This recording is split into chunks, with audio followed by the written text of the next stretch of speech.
लोकांची प्रचंड गर्दी जमलेली, पोलिसांची संख्याही मोठी होती। पोलीस या लोकांना अडवण्याचा प्रयत्न करत होते, त्यांना दाराबाहेरच रोखायचा प्रयत्न करत होते। पण लोक ना कुणाचं ऐकत होती ना कुणाला आवरत होती आणि अशातच लोकांचा रेटा वाढला, घोषणा वाढल्या, न्याय द्या ही मागणी घुमायला लागली आणि अशातच लोकांनी गेट तोडलं। गेट होतं कोर्टाचं। संतप्त झालेल्या लोकांनी थेट कोर्टाचं दार तोडलं आणि मालेगाव मधला तणाव वाढला।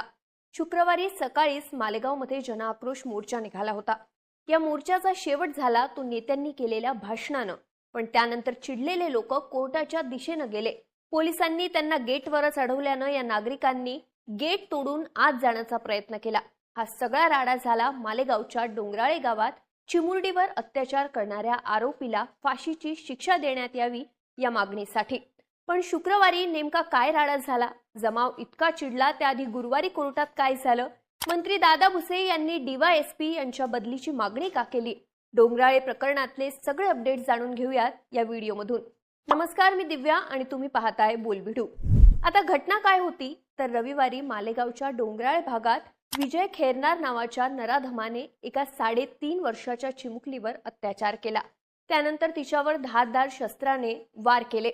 एवढ्यावरच न थांबता या विकृतानं तिचं डोकं दगडाने ठेचलं आणि तिचा मृतदेह झुडपात फेकून दिला।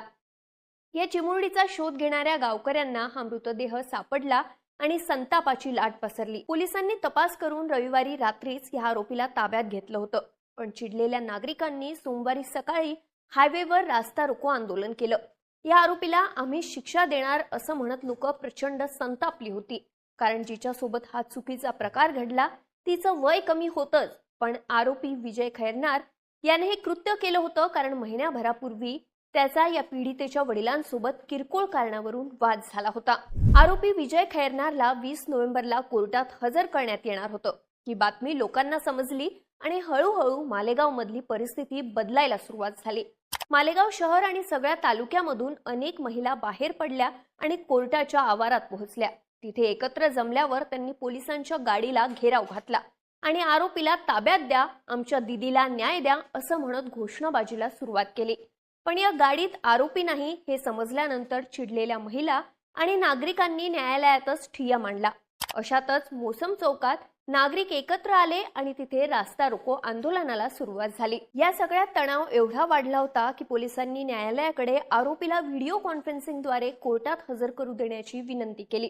जर त्याला कोर्टात आणायचा प्रयत्न केला तर अनुचित घटना घडू शकते अशी भीती असल्यानं न्यायालयानं व्हिडिओ कॉन्फरन्सिंगला परवानगी दिली। इन कॅमेरा सुनावणी पार पडली आणि त्यात